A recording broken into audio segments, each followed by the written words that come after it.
السلام علیکم friends, welcome to کتاب نگری یوٹیوب چینل کتابوں کی نگری میں خوش آمدید۔ میں ہوں آپ کی ہوسٹ اقرا یاسین اور آج میں آپ کے لیے لے کر آئی ہوں ہنا اسد کے قلم سے تحریر کردہ ناول خاموشیاں گنگنانے لگے گی کے ایپیسوڈ نمبر 23 کو لے کر۔ اس ایپیسوڈ کو سٹارٹ کرنے سے پہلے جلدی سے کر لیجیے چینل کو سبسکرائب، ویڈیو کو لائک اور کلک کر لیجیے بیل آئیکن کو۔ اب آتے ہیں ایپیسوڈ کی جانب۔ ساری رات اس نے وہیں اسے صوفے پر بیٹھ کر گزار دی۔ صبح جب اٹھی تو بھاری ملبوس کے وزن سے اس کا جسم درد کر رہا تھا۔ اس نے ادھر ادھر دیکھا، کہیں بھی اس کے کپڑوں والا سوٹ کیس دکھائی نہیں دیا۔ یا تو وہ لانا بھول گیا تھا اور اگر لایا تھا تو گاڑی سے نکالنا یاد نہیں رہا ہوگا۔ وہ ٹھنڈی ہوا بھر کر اپنی جگہ سے اٹھی اور چلتی ہوئی ایک کمرے میں داخل ہو گئی۔ کمرہ کافی خوبصورتی سے ڈیکوریٹ کیا گیا تھا۔ جہازی سائز گول بیڈ، اس پر شکن سے پاک لائٹ فیروزی بیڈ شیٹ بچھی تھی۔ اوول شیپ کے کشن اور تکیے ترتیب سے دھرے تھے۔ سامنے ایک جدید طرز کا ڈریسر تھا جس پہ پرفیومز کی شیشیاں موجود تھیں۔ وہ لکڑی کی کبرڈ کی طرف آئی اور اسے کھول کر دیکھا، جہاں ٹراؤزر اور شرٹ کے علاوہ مردانہ شال اور کرتا پاجامہ لٹکے ہوئے تھے۔ اس نے کرتا اور پاجامہ لیتے ہوئے ایک شال نکالی۔ فریش ہونے کے بعد باوضو ہو کر نماز ادا کی، جہاں چہل قدمی کے غرض سے کمرے سے باہر نکل آئی۔ کل شام ہونے والے واقعے کے بعد اس کا شوہر ابھی تک واپس گھر نہیں آیا تھا۔ نہ جانے اس نے ساری رات کہاں گزاری تھی۔ سیڑھیاں اترتی وہ باہر کی طرف بڑھ رہی تھی۔ اس کا ذہن اب بھی اپنے اس عجیب و غریب انجان شوہر میں الجھا ہوا تھا۔ اس شخص کو سمجھنے سے اب بھی قاصر تھی، جبکہ ان دونوں کے بیچ اب ایک اٹوٹ رشتہ تھا۔ گھر پوری طرح سنسان تھا۔ اچانک اس دشمن جاں کا وجیح چہرہ اس کی آنکھوں کے سامنے لہرایا۔ اسرائیل، آپ کہاں ہیں؟ دیکھیں، میں کسی اور کی ہو گئی۔ شاید مجھے اس گناہ کی سزا ملی جو میں نے کیا تھا۔ میں نے شادی شدہ ہوتے ہوئے بھی کسی غیر محرم کے بارے میں سوچا، اسے اپنے دل میں جگہ دی۔ بدلے میں میرا وہی پیار مجھ سے چھین لیا گیا جس کے لیے میں گناہ کی مرتکب ہوئی۔ اس نے افسردگی سے خود کلامی کی۔ وہ دھیرے دھیرے چلتی باہر چھوٹے سے لان کی طرف آگے، جہاں سورج کی کرنوں نے صبح کی خوبصورتی کو چار چاند لگا دیے تھے۔ چڑیوں کے چہچہانے کی میٹھی آواز سے محسوس ہو رہا تھا کہ وہ بھی خدا کی حمد و ثنا میں مشغول ہوں۔ درخت کے سرسراتے ہوئے پتے ماحول میں عجب فسوں پیدا کر رہے تھے۔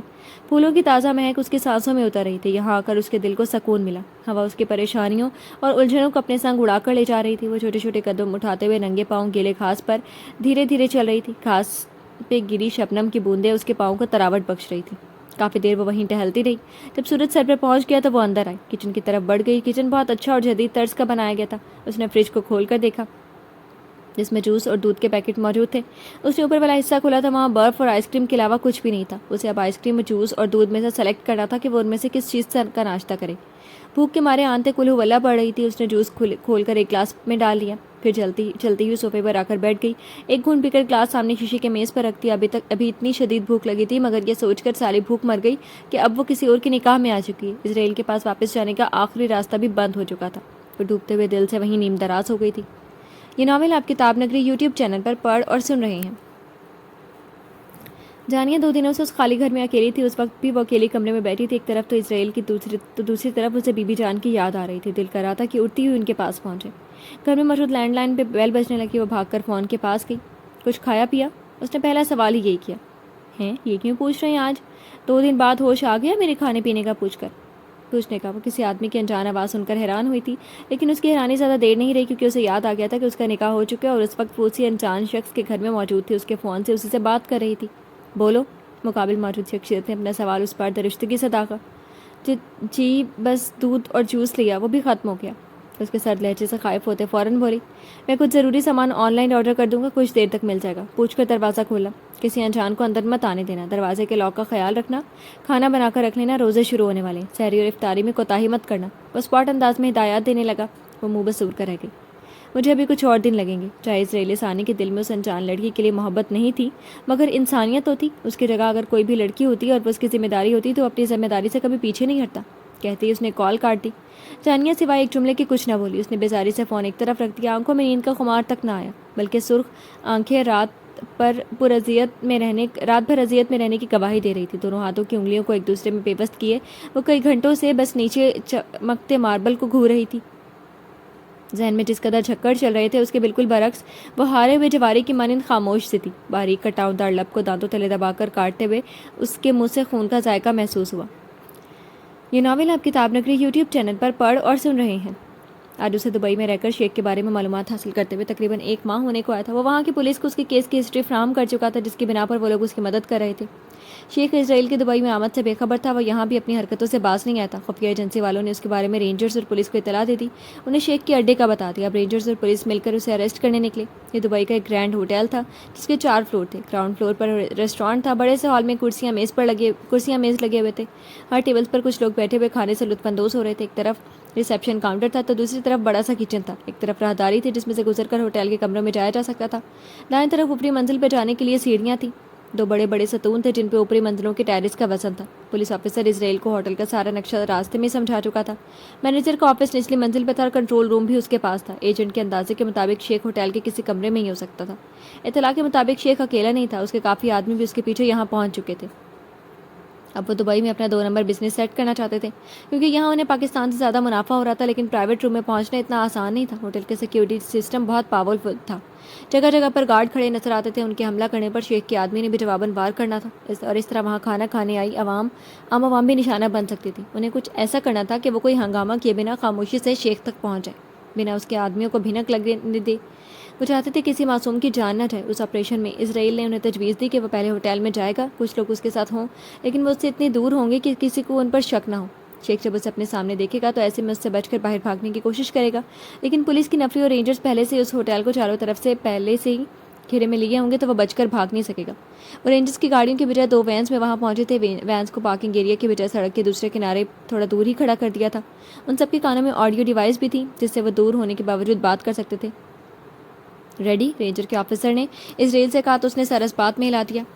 اوکے جاؤ۔ وہ سڑک پار کر کے ہوٹل میں داخل ہوا، پارکنگ ایریا میں سے گزر کر داخلے دروازے کی طرف آیا تو سامنے 2 گارڈ کھڑے نظر آئے۔ اس نے ایک نظر اوپر دیکھا لیکن وہاں کوئی کیمرہ نہیں تھا، وہ شاید انہوں نے اندر کی طرف لگایا تھا۔ پھر اس نے پیچھے مڑ کر دیکھا تو اس کے 5 ساتھی بھی آ رہے تھے۔ وہ آگے بڑھا تو ایک گارڈ اس کے تلاشی لینے کے لیے اس کے قریب آیا۔ اسرائیل کے ساتھ موجود پولیس انسپکٹر نے اسے اپنا کارڈ دکھایا تو وہ فوراً پیچھے ہو گیا۔ تم چپ چاپ باہر ڈیوٹی پہ کھڑے رہو، زیادہ ہوشیاری کی تو اپنے جان سے جاؤ گے، اسرائیل نے اس کی آنکھوں میں دیکھ کر دھمکی آمیز انداز میں کہا۔ دوسرا گارڈ بھی ان کی طرف بڑھا تو اسرائیل نے اسے وہیں روک دیا اور سارے ہال کا جائزہ لیا۔ شیخ کا آدمی جو اس کے لیے لڑکی کا بندوبست کرنے کے لیے باہر نکلا تھا وہ اسرائیل کو پہچان گیا۔ وہ واقعی ملک الموت کا فرشتہ تھا، وہ ان سب کے لیے بہت بڑا خطرہ تھا، لیکن وہ یہاں کیسے آ گیا؟ اس خیال سے وہ چونکا۔ ہو سکتا ہے کہ یہ صرف اتفاق ہو، لیکن اس بات کو شیخ صاحب کو بتانا چاہیے، سوچ کر اس نے پاکٹ سے فون نکالا اور دبی آواز میں بولا، شیخ صاحب، اسرائیلی ثانی یہاں دبئی میں بلکہ ہمارے ہوٹل میں پہنچ چکے ہیں۔ اس نے بتایا تو شیخ نے غصے سے تل ملاتے ہوئے میز پر ہاتھ مارا۔ اس کی حالت بھی پتلی ہوئی۔ یہ خبر سن کر اس کی چھٹی اس نے کہا تھا کہ وہ وہاں اتفاق سے نہیں آیا، وہ ضرور اس کے پیچھے آیا ہوگا۔ کون کون ہے اس کے ساتھ؟ فی الحال تو اکیلا ہی نظر آ رہا ہے، وہ اکیلا ہی ہم سب پر بھاری ہوگا۔ نالائکو، بھاگو یہاں سے، اور اگر پکڑے گئے تو منہ مت کھولنا، اس کے ساتھ ضرور کوئی ہوگا، وہ بڑا ہوشیار ہے، پچھلی دفعہ بھی ہمیں لگا تھا وہ اکیلا ہے، لیکن اس کے ساتھ 4-5 لوگ تھے اور ہمیں کافی نقصان پہنچا تھا۔ شیخ صاحب، ہم کہاں سے نکلیں؟ ایسا کرو تم لوگ بیسمنٹ سے نکلو، میں دوسرے راستے سے نکلتا ہوں اکیلے، شیخ نے کہا تو اس کے آدمی نے جی کہہ کر فون بند کر دیا۔ ہم نے ہوٹل کو چاروں طرف سے گھیر لیا، اپنے آپ کو ہمارے حوالے کر دو ورنہ بہت برا پیش آئیں گے، انہوں نے ہوٹل کو گھیرے میں لے کر اعلان کیا۔ سب عام افراد ڈرتے ہوئے کاؤنٹر کے ایک طرف ہو کر کھڑے ہو گئے۔ شیخ نے اپنے گارڈ کو کہا کہ باہر کے حالات دیکھے۔ شیخ صاحب، ہمارے پاس خود کو سرنڈر کرنے کے سوا کوئی چارہ نہیں، وہ لوگ ہماری طرف ہی آ رہے ہیں، اس نے ڈرتے ہوئے بتایا۔ شیخ صاحب، پولیس کے ساتھ رینجرز بھی ہیں، اب تو پکا مارے گئے۔ ارے بکواس بند کرو، خود تو ڈرتے اور مجھے بھی ڈرا رہے ہو، بتاؤ کتنے لوگ ہیں، میں خود ہی نمٹ لوں گا ان سب سے، شیخ نے مغرورانہ انداز میں رعونت آمیز لہجے میں کہا۔ گنتی ناممکن ہے، اچھا تم ادھر دوسرے راستے سے نکلو اور یہ گن مجھے دو۔ اس کے ہاتھ سے گن لیے کمرے سے باہر نکلا، اسے کیسے بھی کر کے اس ہوٹل سے باہر نکلنا تھا۔ سب اپنی اپنی پوزیشن سنبھال چکے تھے، لیکن وہ تعداد میں کم تھے، سو شیخ کے بندوں کا پلڑا بھاری تھا، مگر ان پہ اسرائیلی ثانی کا ڈر حاوی تھا، وہ تعداد میں زیادہ ہو کر بھی ڈرے ہوئے تھے۔ یہ ناول آپ کتاب نگری یوٹیوب چینل پر پڑھ اور سن رہے ہیں۔ شیخ، آج تک تجھے کچھ نہیں ہوا تو آگے بھی نہیں ہوگا، آج تک تجھے کوئی مائی کا لال نہیں ہرا پایا تو آگے بھی تجھے کچھ نہیں ہوگا، اس نے خود ہی کو سمجھایا۔ بیسمنٹ میں جتنے آدمی نکلنے کی کوشش کر رہے تھے، رینجرز نے ان سب پر دھاوا بول دیا، ان آدمیوں نے جواباً فائرنگ کھول دی۔ صرف ایک کو بازو پہ گولی چھو کر گزری تھی، لیکن بیسمنٹ میں موجود شیخ کے سارے آدمیوں کو حراست میں لے لیا گیا۔ شیخ جو ہوٹل کی بیک سائڈ سے فرار ہونے کی کوشش کر رہا تھا، جب اسے اپنے پاؤں کے قریب گولی چلنے کی آواز آئی تو وہ اچھل کر وہیں رکا۔ کون ہے؟ اس نے دونوں ہاتھوں کو اوپر اٹھائے ہوئے ڈرتے ہوئے کہا۔ تمہاری موت، اسرائیلی ثانی کی گھمبیر بھرپیلی آواز نے اس کی سماعتوں سے ٹکرائی تو شیخ نے جھرجھری لی۔ اسرائیلی ثانی کی شہد رنگ آنکھوں میں اس وقت خون اتر آیا تھا۔ شیخ نے گراؤنڈ فلور کی کھڑکی جو باہر کھلتی تھی وہاں سے چھلانگ لگا کر بھاگنے کی کوشش کی۔ پولیس انویسٹیگیشن ہوگی، پھر کیس سالہ سال عدالتوں میں چلے گا، پھر چال بازی سے ثبوت مٹا دے گا اور زندہ رہ کر ہمارے ملک کی جڑیں کھوکھلی کرتا جائے گا۔ اس ملک کی دشمن کو زندہ رکھ کر مجھے اپنے ملک کو برباد نہیں کرنا، اس نے دل میں فیصلہ کیا اور اس کی طرف گن کی، اس سے پہلے کہ وہ کھڑکی سے باہر چھلانگ لگاتا، اسرائیلی ثانی نے اس کے سر کا نشانہ لیا اور ایک ہی پرفیکٹ شاٹ سے وہ لہراتا ہوا باہر گرا۔ وہ اندھے منہ باہر پڑا ہوا تھا، سر سے خون بہہ رہا تھا، اس کی آنکھیں ادھ کھلی تھیں، اس کی روح کب سے انصری پہ پرواز کر چکی تھی۔ اسے واقعی دوسرا موقع نہیں ملا تھا سانس لینے کا۔ آج وہ گھٹیا انسان اپنے کیفر کردار تک پہنچ چکا تھا۔ اس کی ڈیڈ باڈی لیے اپنے وطن واپس لوٹ گیا۔ باڈی پوسٹ مارٹم کے لیے بھیج دی گئی۔ آج 29 رمضان تھا جب وہ واپس پہنچا۔ ہر طرف مساجد اور نیوز چینل پر عید کے چاند کا نظر آنے یا نہ آنے کا اعلان کیا جا رہا تھا۔ وہ تھکا ہارا شاہ جانے کے لیے نکلا، مگر راستے میں ینگ پارٹی نے ون ویلنگ کیے پوری سڑک پر ادھم مچا رکھا تھا۔ شاہ پہنچنے میں اسے 1 گھنٹہ لگ جانا تھا، اس لیے اس نے دوسرے گھر جانے کا ارادہ کیا جہاں وہ آدھے گھنٹے میں پہنچ جاتا۔ گاڑی اس گھر کی طرف موڑتے ہوئے ایک دم اس کے ذہن میں آیا کہ وہاں تو اس کی وہ بیوی نما مخلوق موجود ہوگی۔